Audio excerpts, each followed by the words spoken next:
Waffle House time. Okay, I'm just going to be honest with you. I actually debated on which channel I was going to upload this video on because on one hand, we're going over a business and the business model that it has. But on the other hand, this restaurant is basically the Roman Colosseum of the South. And I'm pretty sure if you eat there enough, you actually get a deployment patch from the US military. Regardless, I wore my schnazziest tank top for the occasion. Today we're talking about Waffle House. Okay, just to be completely clear with everybody, I was pretty sure I was not going to get caught off guard because Waffle House is already absolutely crazy. I started looking into it and then found out that Waffle House is Waffle House is an experience. Why do you keep doing this, YouTube? It does that for some reason every now and then. I don't know why. Going on YouTube, heck yeah, baby! Somehow connected to the Manhattan Project from World War II. So they managed to actually surprise me, and we're going to get to it right after a word from our sponsor. Yeah, babe, what's up? Hey, I need a boombox. Okay, I can go get you one. A boombox? All right, I'll go get it now. Love you. Love you. All right, bye. 1 hour later. You ever been to a Waffle House? I asked for? Oh, it's right here. I got it for you. What is this? The boombox. No, I wanted something to play music with. Oh, that. I mean, it can play music. Yeah, got this instead.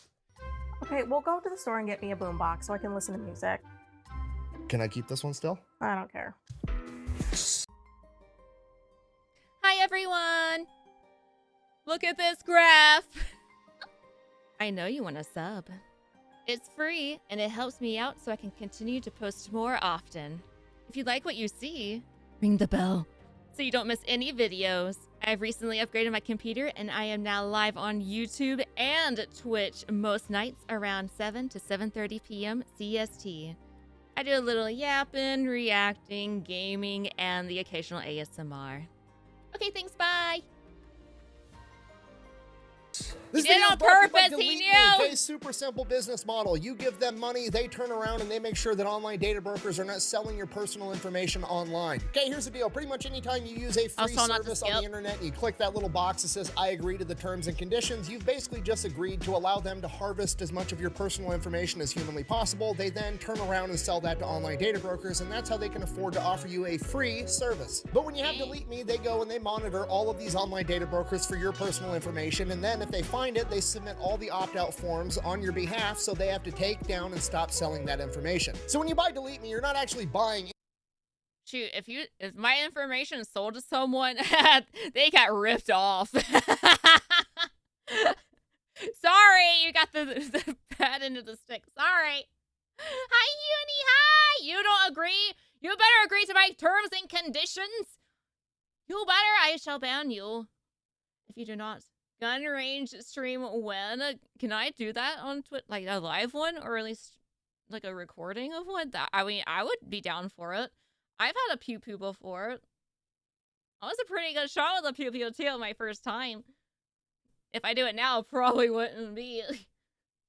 Got that rifle for free? Oh, true. Actually, it was pretty. Welcome back, Derpy. You do not agree? I'll put you all in the corner. I'm gonna prevent you from having cheese cave cheese. I know my rights. I've seen XQC and other do that. Okay, well maybe I can. VTuber gun shooting range. I'm down for it. I don't know where one is. Do I need to go on a side quest one weekend to find one? I don't know. Anything. You're just buying your way out of all the negative consequences of all the free shit that you've already gotten. And because they continue to monitor those data brokers, you're buying yourself out of all the future negative consequences of all the free shit that you haven't even gotten yet. So if you want to give Delete Me a try, there's going to be a link and a discount code down below. Let's get back to the video. All right, Waffle House. Our story begins with a gentleman by the name of Tom Faulkner. This man graduated from law school at 23 years old, passed the bar, and immediately gets... All right, so we have a guy that has passed the bar exam. He's graduated law school, etc. Please tell me they're starting a Waffle House. Drafted in 1940 in the days leading up to World War II. Because he graduated from college, he's presented with two different options. He can A, go straight into officer training, and that's a 3-year commitment, or he can just be a normal draftee and go in as an enlisted soldier, and that is a 1-year commitment. Now you gotta remember, at this point in time, like 1940, while World War II is currently going on, America's not involved yet. The attack on Pearl Harbor has not happened, and prior to the attack on Pearl Harbor, the American people did not want to go to war. Because of that, Tom Faulkner figures, hey, we're not actually going off to war. I don't want to waste 3 years of my time just being in the military, not actually, you know, fighting a war or whatever. So he chooses to be a draftee. Goes into the military as an enlisted soldier, E1 private. From there, goes off to basic training. As soon as he gets through basic training, the attack on Pearl Harbor ends up happening. I have no idea what the pass the bar saying means. So the bar is like an exam. It's called the bar exam, and it's extremely difficult. Extremely difficult. It's like your final exam to be a lawyer, in a way, so to speak. America enters the war. He immediately opts to go into OCS training and commits for 3 years. After he completes the officer training course, he actually gets slotted to be a counterintelligence officer, where he does, and I quote, a lot of top secret stuff. You see, my identity must remain mysterious and my mission secret. I cannot reveal it to you. You can actually tell in the interviews that he gave later on in his life, like in his 70s, 80s, and 90s, that he's still not sure what he is and what he isn't allowed to talk about. But he did end up telling us that basically it was his job to try to sneak onto military bases, not as military personnel. So he would basically disguise himself as like a painter or a carpenter or whatever. So he's kind of like a mystery shopper trying to break in, kinda. And try to infiltrate a U.S. military base to expose weaknesses within the system to help counteract enemy spies. So he does that for a couple of years, and then one day he ends up getting orders like, hey, you're going to Knoxville, Tennessee. And he's like, okay, for what? And they're like, don't fucking worry about it, just show up. So he shows up in Tennessee and he's given his orders, and those orders, yeah, definitely testing the security. Yeah, you can just wear a vest and have a clipboard and you're set, basically. So if you ever have someone come up to your house wearing like a vest and clipboard and they're like, hey, come to the door, and you can talk to them through the little door ring bell door what doorbell camera ring bell camera. And they're like, no, we need you to come to the door. Do not do it, please. People are crazy out there, okay? I don't trust anyone anymore. I don't answer the door.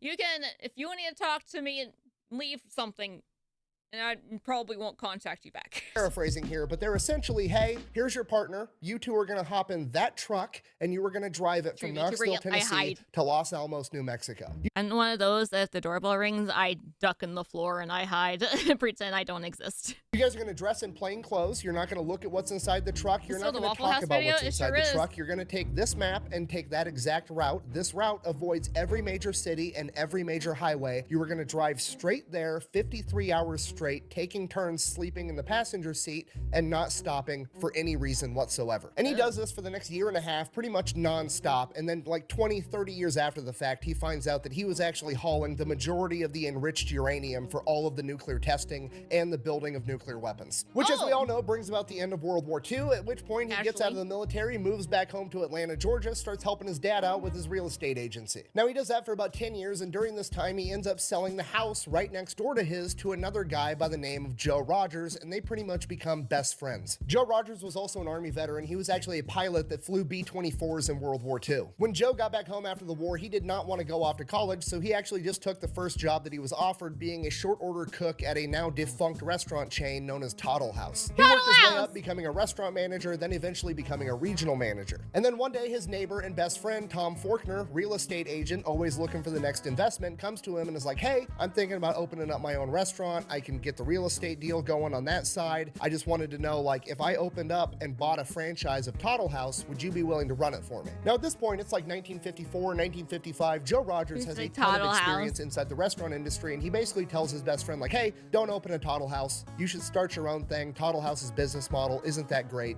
If you start your own restaurant, I will help you run it. He then goes off on vacation with his family, and by the time he comes back, Tom Faulkner has already bought the real estate and comes to Rogers and is like, cool, what's the business we're starting? I guess he knows what he's doing, though. What? We stop at Pancakes House. And within the span of like 6 months, the very first of what is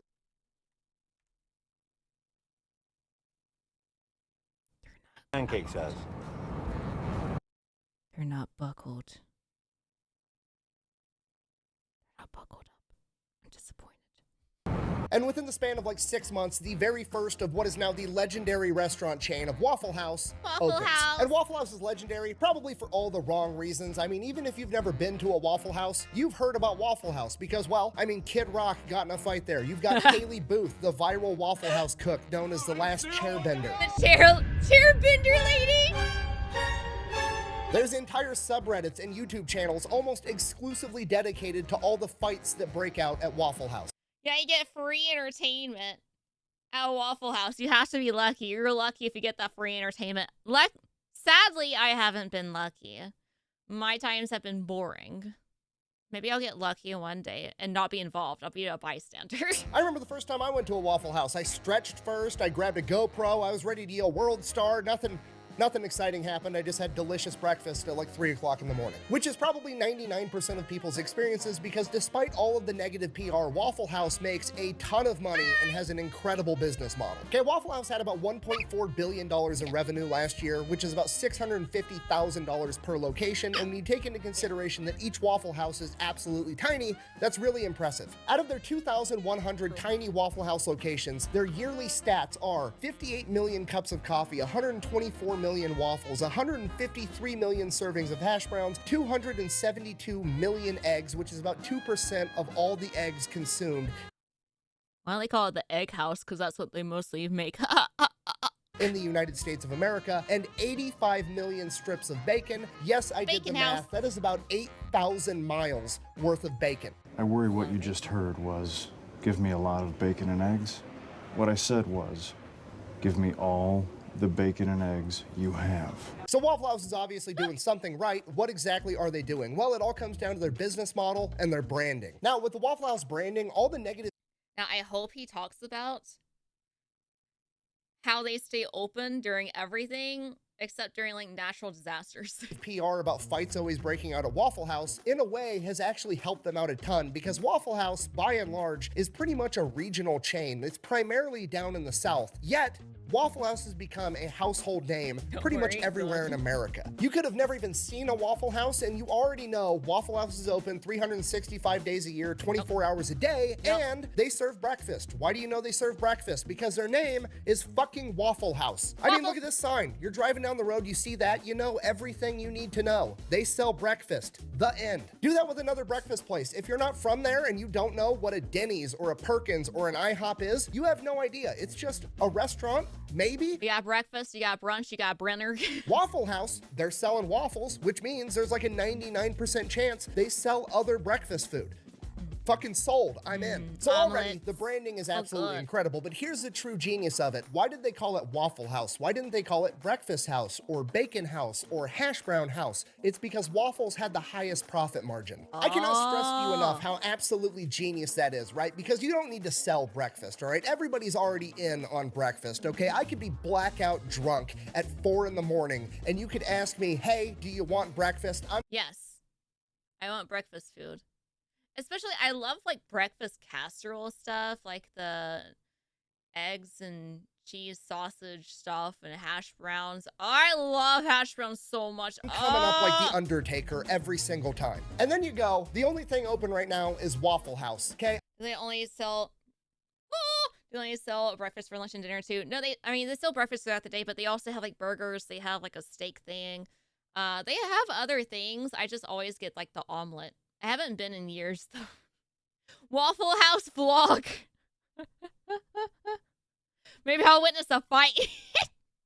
I was already sold on breakfast from the get-go, but because Waffle House is where we're going, guess what I'm getting? A motherfucking waffle, and they're making more money. It makes sense that Tom Faulkner was a counterintelligence officer because the man literally said 2 words and has already subconsciously tricked you into ordering the most expensive thing on the menu that makes him the most money. So the branding of Waffle House is both simple and brilliant, and the rest of the business model matches that to a T. Okay, all Waffle Houses are like virtually identical. They're very small. They only seat like 30 people. And you can actually see the cook making you your food. Now, at a glance, you're just like, oh, they're just going for that like 1950s drive-through type of a vibe, which they are, but there's way more to it than that. Because the restaurant is so small, the kitchen never has the opportunity to get bogged down, meaning that they're moving tables very, very quickly. So instead of having 1 kitchen and 100 customers, you've got 1 kitchen and 30 customers, and you can just turn those tables over 3 times.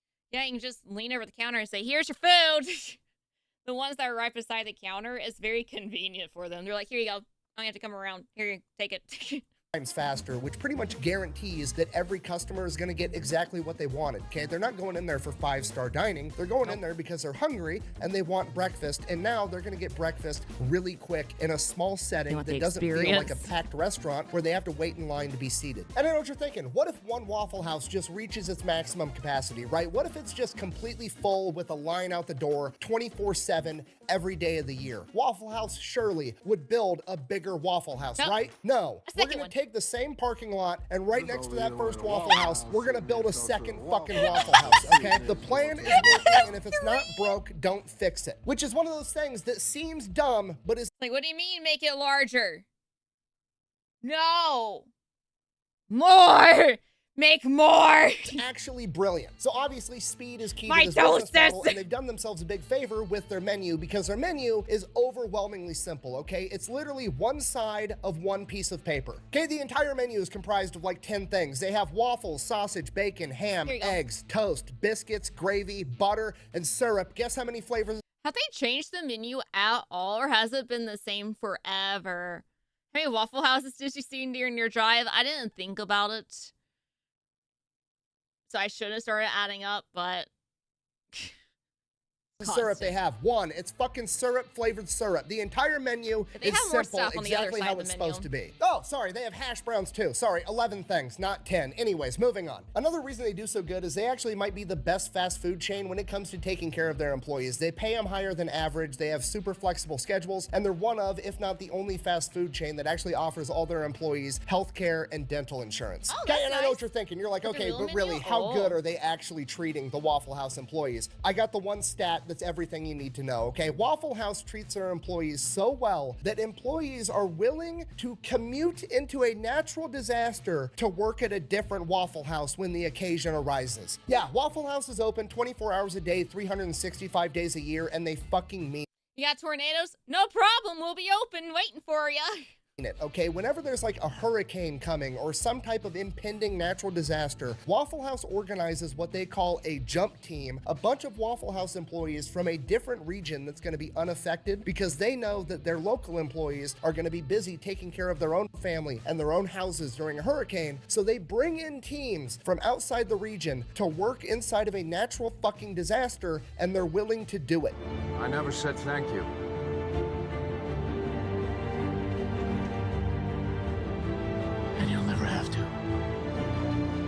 Waffle House jump team's just made up of different Batmans. Okay, McDonald's can barely get their employees to show up on a good day, and Waffle House has employees volunteering to commute into a fucking hurricane to make breakfast. And it's true. I had a cheeseburger one time from McDonald's. It was like they had set the burger on the counter with the bun open, walked across the restaurant, took a slice of cheese, and threw it. It was literally half the cheese was on the burger and half was off. this is the most impressive part of the business because Waffle House has the best logistics and preparedness of any company I've ever seen ever. The only entity that beats them in logistical capacity is the United States military. Waffle House is literally ready for absolutely anything. Every single Waffle House has the playbook inside of it that details exactly how the staff is supposed to handle literally any type of emergency or situation that could possibly arise. And if for some reason the situation comes across that isn't in that playbook, after it happens, they immediately add it to the playbook.